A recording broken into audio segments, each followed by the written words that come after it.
Long Island, New York is known for its suburban neighborhoods. It's where many in New York City move when the hustle and bustle of the city is just too much, and they're ready to settle down and enjoy a quieter life. In one of those quiet suburban neighborhoods sits a beautiful Dutch colonial home with custom windows on the top floor that almost look like eyes gazing out at the other houses. With 4,000 square feet and 3 floors, the house is big enough for a large family. So in 1975, when George Lutz buys the house for only $80,000, he felt as if he was getting the American dream for a bargain. But as many people know, the Lutz family only lived in this beautiful house for 28 days before they fled in the middle of the night, leaving behind all their possessions, never to return again.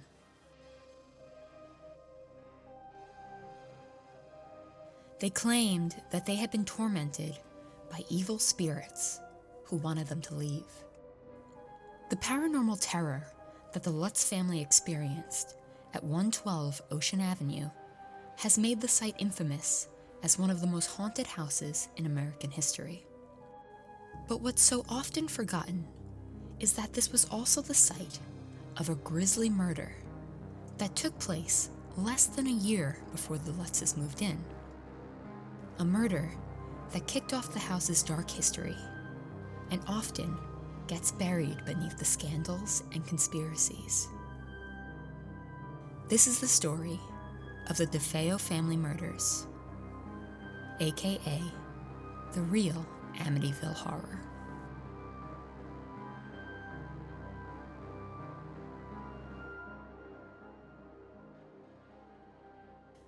Hi strangers, I'm your host Alexa Morrissey, and today we have a story that has been a part of American popular culture for decades. Dozens of movies, shows, and books have told the story of the Amityville Horror. And while it is an infamous tale, I think most people only know the paranormal side of it. That a family who bought the house after a horrible murder took place experienced a terrifying haunting and was forced to leave the house after only 28 days. But I don't think the murders that happened before the haunting get enough attention. Because you see, the DeFeo murders were very much like any stranger in the house story. A seemingly normal family who appears to be the victims of either a home invasion or an attack that came from someone who was inside the house the whole time. Lock your doors and listen closely. This is Stranger in the House.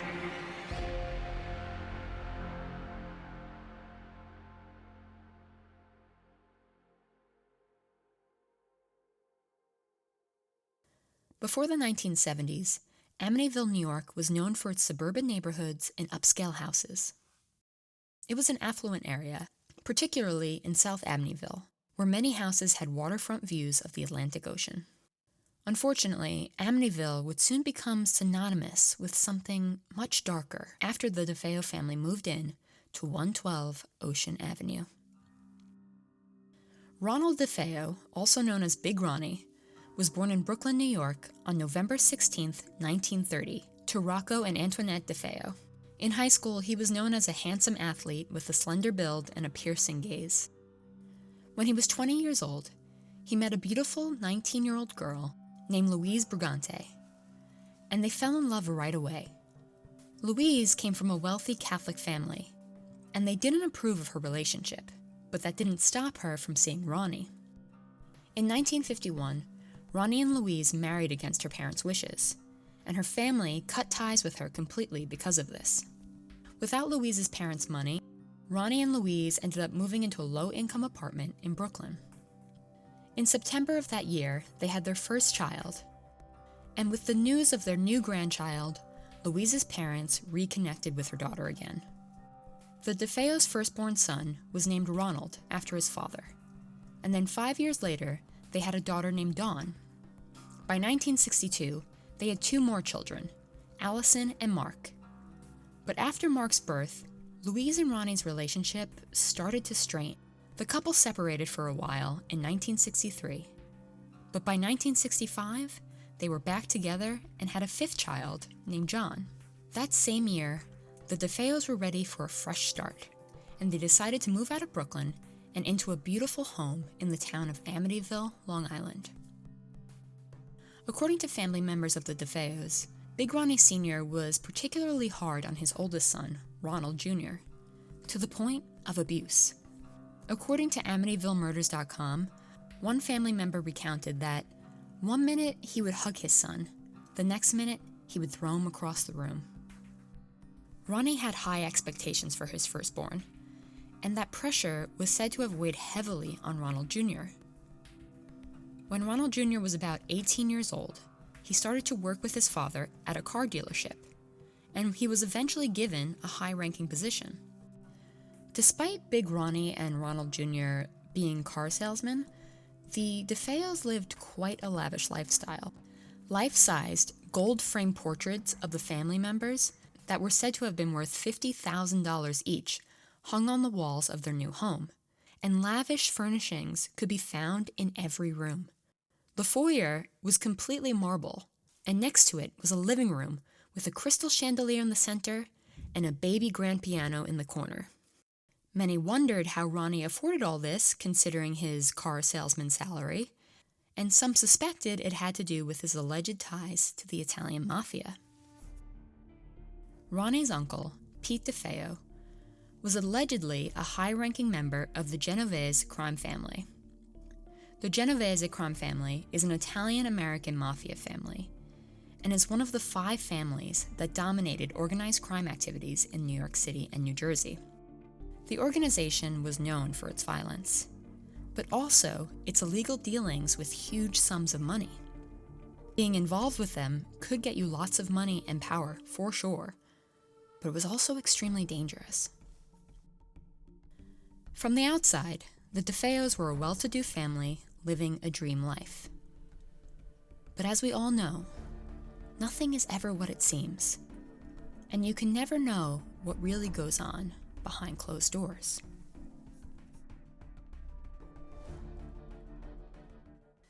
The DeFeos had lived in their Amityville home for 9 years, and by November of that year, their oldest son, Ronald Jr., was 23 years old and working at his grandfather's car dealership, the same one his father worked at.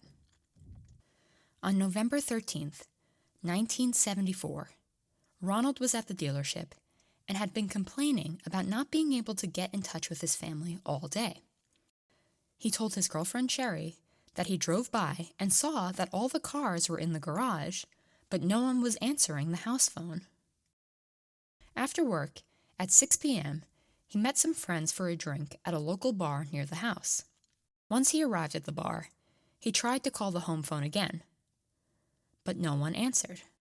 Not long after he arrived, he told his friends that he'd be right back because he was going to stop by the house to check on his family. 30 minutes later, Ronald Jr. arrived back at the bar. Only this time, he was screaming for help.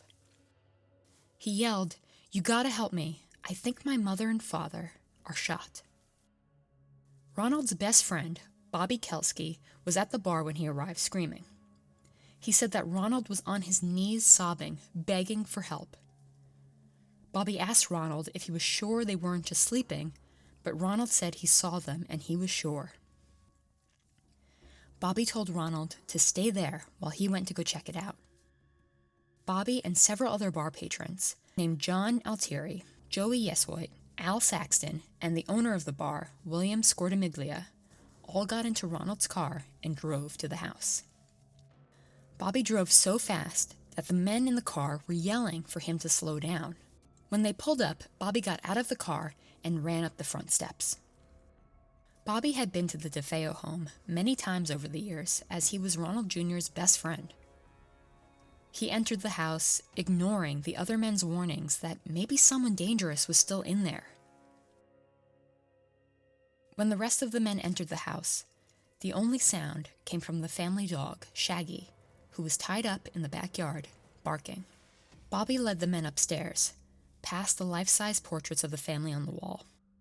According to one source, as they ran up the stairs, they described being overwhelmed with, quote, the stench of death. As they reached the darkened master bedroom, they stood in the doorway and turned the lights on. There, lying on the bed, was 43-year-old Ronald DeFeo Sr., face down, with a single gunshot wound to his head. Blood was trickling down his back, and under the orange blanket on the bed, it was clear that 42-year-old Louise was lying dead next to Big Ronnie, unmoving.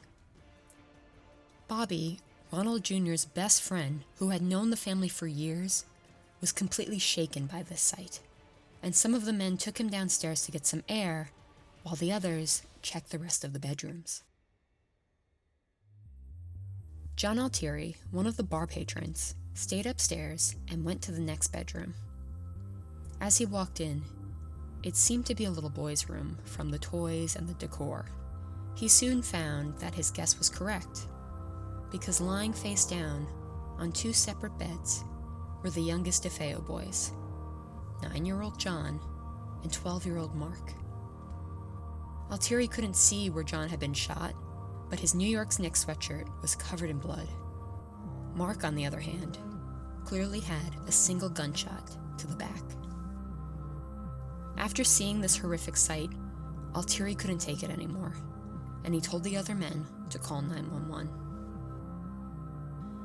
Minutes later, police arrived and they quickly found a .22 caliber Marlin rifle, as well as 2 more victims that the men had not yet discovered. The 2 teenage DeFeo girls were also found deceased in their beds. 13-year-old Allison DeFeo was found with 1 gunshot to her face. Police determined that she had been shot at a 2-foot range, and the bullet went through the mattress and ricocheted from the back wall and lodged into the floor. According to the medical examiner, the bullet entered her left cheek and went through her right ear, tearing her brain and damaging the skull. This information suggested that she might have woken up and turned to face the barrel of the gun right before being shot.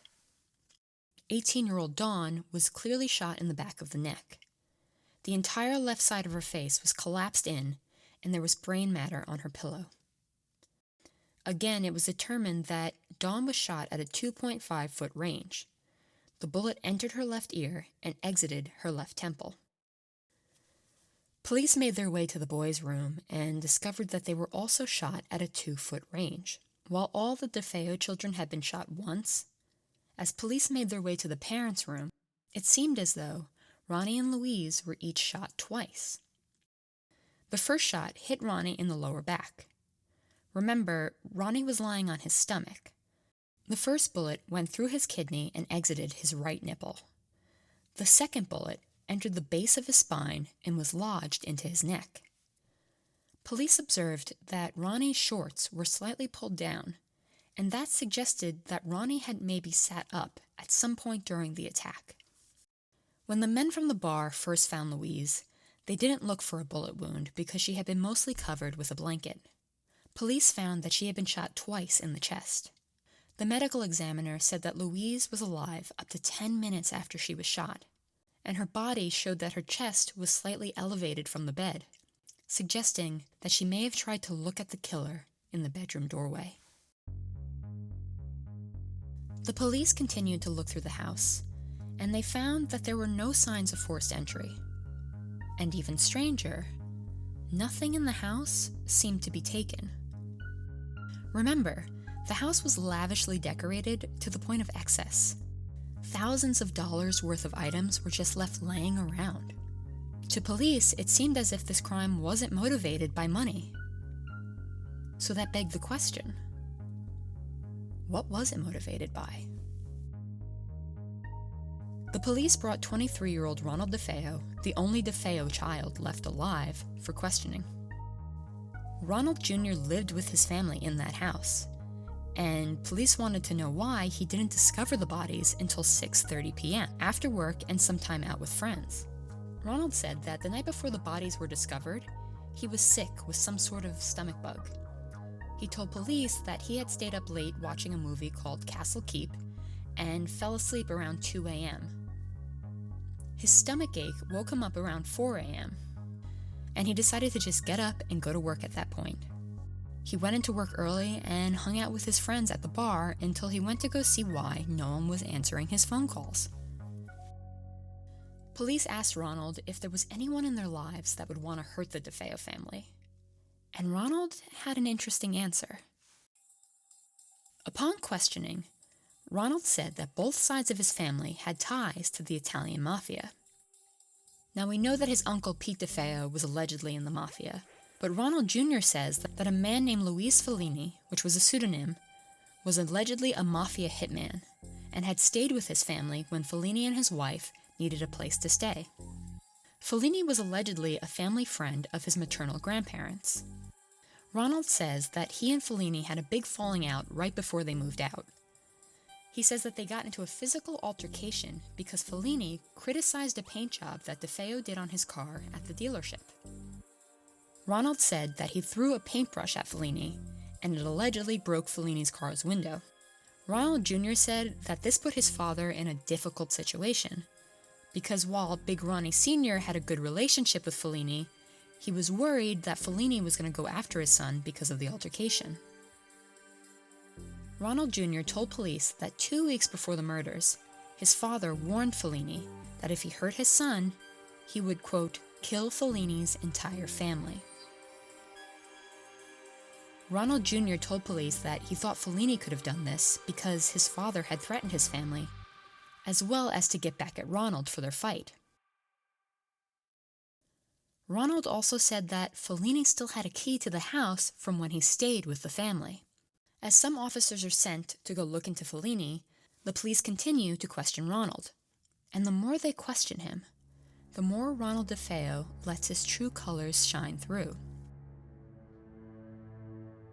Ronald tells police that he wanted to be completely honest with them so that they knew he wasn't trying to hide anything. He told them that he was actually on probation because he had been in a bar fight a while back, and that he was a user of heroin. He said his sister would often provide him with clean urine for his probation officer. When asked why he was admitting all these things, he said that he believed, quote, if he's willing to admit all these things to the police, then he must be telling the truth about the murders. Later that evening, Michael Brigante Sr., Luis's father and Ronald Jr.'s grandfather, came to the scene of the crime and was questioned by police. When asked about Ronald Jr. and his theory about Luis Fellini, Michael Brigante was offended by this notion that Fellini would be involved at all. Brigante said that he didn't think Ronald was involved either, but he did mention that he knew Ronald was using drugs. Back at the station, the autopsy results for the family came back, and they showed that the time of death was between 3 and 4 a.m., which meant that according to Ronald's alibi, he was in the house at the time of the murder. According to Ronald's original story, he went to bed around 2 a.m., and because he had a stomach ache, he woke up at 4 a.m. It was at that point at 4 a.m. where he left the house to go to work. Police questioned Ronald again, and this time, he talked about his family with disdain rather than any other emotion that would have been appropriate for a grieving son. When he was asked if he ate dinner with the family that night, he told police that he did not because his mother was, quote, a lousy cook. When asked about his little brothers, he called them, quote, fucking pigs. And he described his sister Dawn as a fat fuck who played her music too loud. An odd way to talk about your family who was just murdered, no? Well, the police thought so too. And on his second round of questioning, they told Ronald that they determined that his story of watching TV until 2 a.m. and then waking up at 4 placed him in the house at the time of death of his family. They also told him that they had talked to his friends and family, and it turned out that Ronald had been asking around about purchasing a silencer for one of his rifles. With this information, Ronald Jr. started to scramble. At first he said he was in the house, but it was still Fellini who did the murder. He says that Fellini came into the house in the middle of the night and made him watch as each family member was killed. Police asked him if Fellini had made him participate in any of the murders, and if it really occurred the way he was saying. It was at this point that Ronald Jr. put his head in his hands and asked the police if they could give him a minute. After a few minutes of silence, Ronald looks up at the officers and confesses that it was he who killed his entire family. With this shocking confession, one has to wonder what could have possibly made a 23-year-old man murder his entire family in such a methodical and brutal way. Well, according to friends and family, this incident may have been building for a while. Aside from the alleged abuse from his father at home, Ronald was also bullied in school. When he was younger, Ronald Jr. was overweight, and his classmates called him names like Pork Chop and the Blob. Unsurprisingly, because of this, Ronald had a lot of emotional struggles, and he started to lash out. His parents took him to a therapist, but it seemed as though Ronald Jr. didn't want to open up, and his parents ended up canceling the sessions soon after they started. After that, Louise and Ronnie Sr. tried to make Ronald happy by constantly buying him gifts and giving him money. Remember how many people thought that the DeFeo's lavish lifestyle was funded by Ronnie's ties to the mafia? After Ronald Jr. was born, Louise's wealthy parents came back into the picture, and they provided them with a ton of money to maintain their lifestyle. Unfortunately, this access to money allowed Ronald Jr. to buy drugs to cope with his issues, and by his late teens, he was using heroin and LSD. By young adulthood, Ronald Jr. had become known as an extremely volatile man, especially when he drank. One local bar patron recalled an incident in which he was drinking and started throwing bar stools and pool cues. Ronald was the only person in the DeFeo family that got his own room in the Amityville home. Not only because he was the eldest, but because his violent tendencies were starting to scare his family. By 17, Ronald Jr. had been expelled from school for fighting, and he soon got a job at his grandfather's dealership, the same one his father worked at. According to an article by Douglas B. Lynott called The Real Life Amityville Horror, a little after Ronald Jr. started working at the dealership, he and his father got into a massive fight that would be an unsettling foreshadowing of the horrors to come. One night, when Ronald was about 18, a fight broke out between his parents in their home.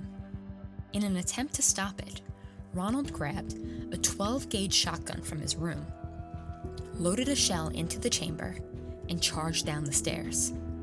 Without hesitating, Ronald allegedly pointed the barrel of the gun at his father's face, yelling, "Leave that woman alone. I'm going to kill you, you fat fuck.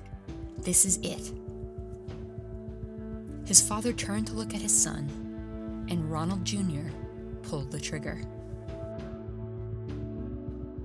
But miraculously, the gun did not go off.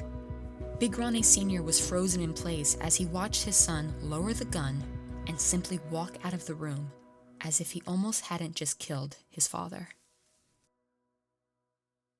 While fights between father and son were still frequent in the DeFeo home, none of them ever escalated to the intensity of the night with the rifle again. Years passed, and the father and son continued to work together at the dealership. Despite being given a high position at the company, by 1974, 23-year-old Ronald was still unhappy with his salary. In October of that year, 2 weeks before his family was murdered, Ronald was assigned to deposit $20,000 to the bank from the dealership, and Ronald saw an opportunity. Ronald and another worker departed the dealership for the bank at 12:30 p.m. They did not return to the dealership office for 2 hours, and when they did, they reported that on their way to the bank, they had been robbed at gunpoint while they were waiting at a red light. Ronnie Sr. was at the dealership when his son returned, and he exploded with rage when he heard Ronald's story, not only because the money was gone, but because his son was put into such danger. He berated the person who sent his son to the bank in the first place and called the police. When the police arrived, they naturally wanted to speak to Ronald Jr., as he was the one who was robbed. Ronald Jr. seemed tense and irritated with the police's questioning, and gave them a very vague description of the robber. As the police questioned him more, they began to suspect that he was lying to them, and Ronald started cursing at the police and banging on the hood of their car. The police eventually backed off, but Big Ronnie noticed his son's reaction, and also began to question the validity of the story. On the Friday before the murders, police returned to the dealership and asked Ronald to come to the station and look at some mugshots in order to identify the robbers. Ronald Jr. refused and once again became angry with the police. Big Ronnie Sr. noticed his son's reaction and confronted him about it. He asked why his son wasn't cooperating with the police and asked him if he was lying about the robbery. According to the article The Real Life Amityville Horror, Big Ronnie told his son, quote, "You've got the devil on your back." To which Ronald Jr. replied, "You fat prick, I'll kill you." With that, Ronald Jr. ran out of the dealership and sped off in his car.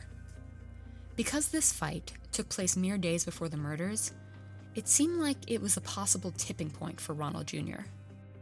Ronald Jr. was obviously becoming more and more volatile as time went on, but even with his history of drug use, abuse, and violence, it still seemed bizarre that a young man would kill his entire family, including his small siblings, over a fight with his father.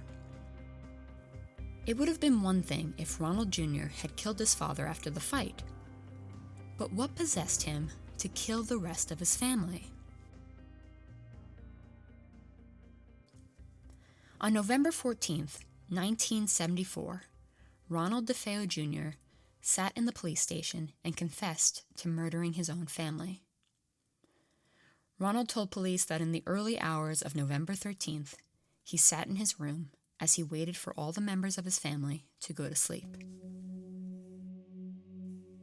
Because Ronald had his own room, he had a lot of storage space, much of which was taken up by his gun collection. Ronald selected a .35 caliber Marlin rifle from his closet and set off towards his parents' room. Ronald walked up to the foot of his parents' bed and stared at them while they slept. His father was sleeping on his stomach, completely unaware of the danger in his room.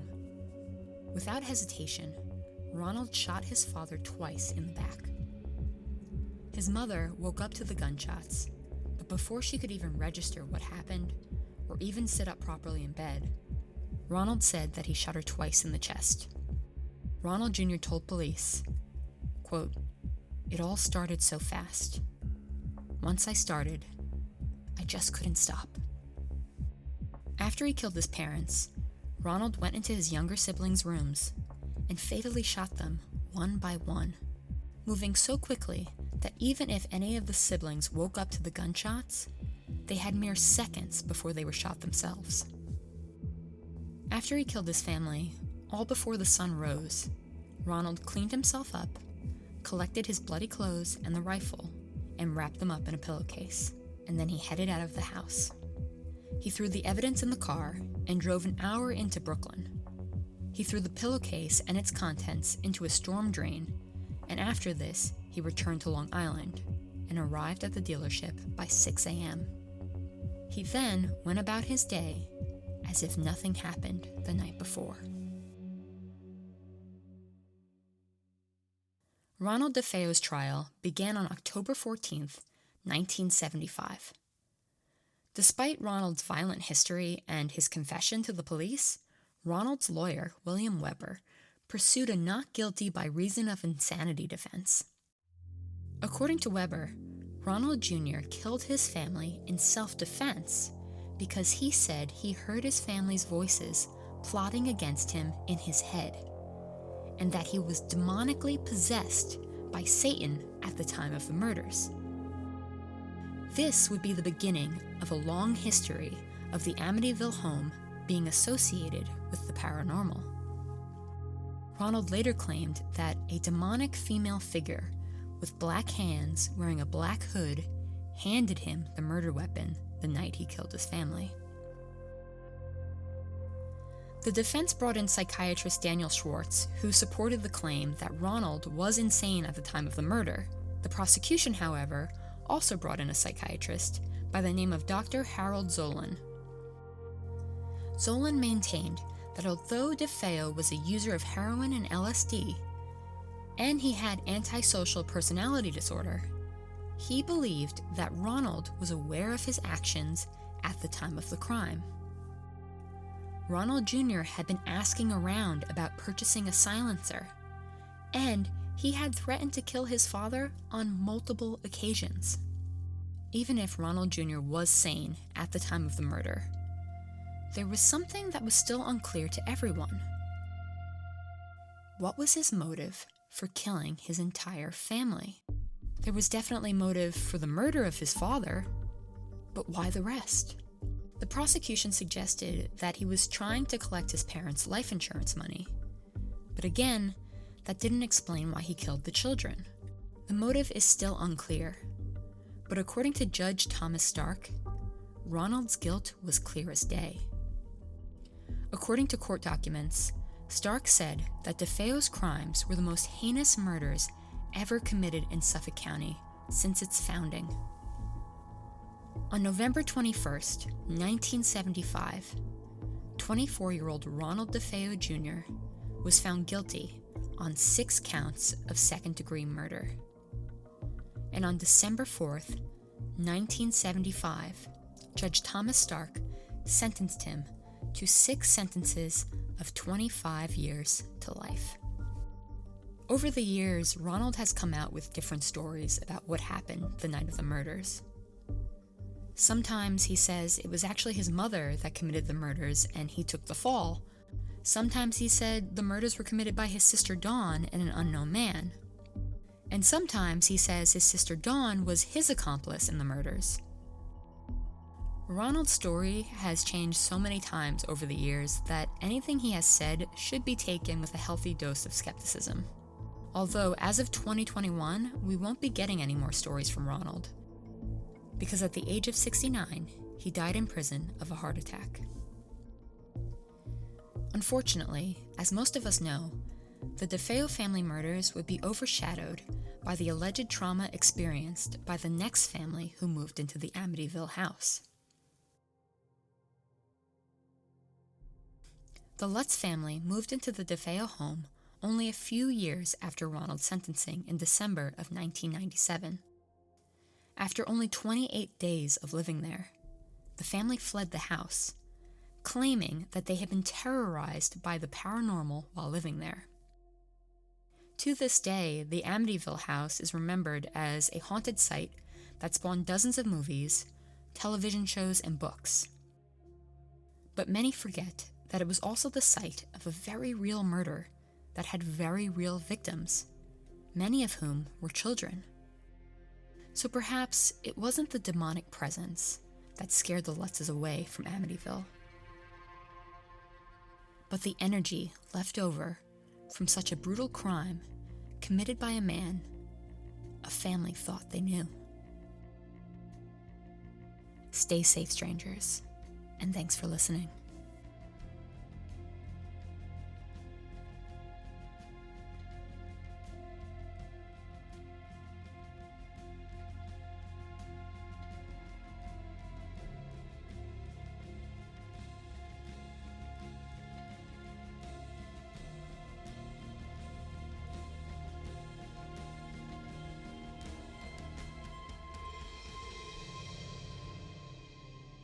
This episode was written by Alexa Morrissey, researched by Victoria Cox, and produced by Michael Morrissey, John Scassia, and Heidi Sherman. Stranger in the House is a Boy Wonder production. You can follow us at strangerinthehouse.com, @_strangerinthehouse on Instagram and TikTok, and @_strangerpod on Twitter.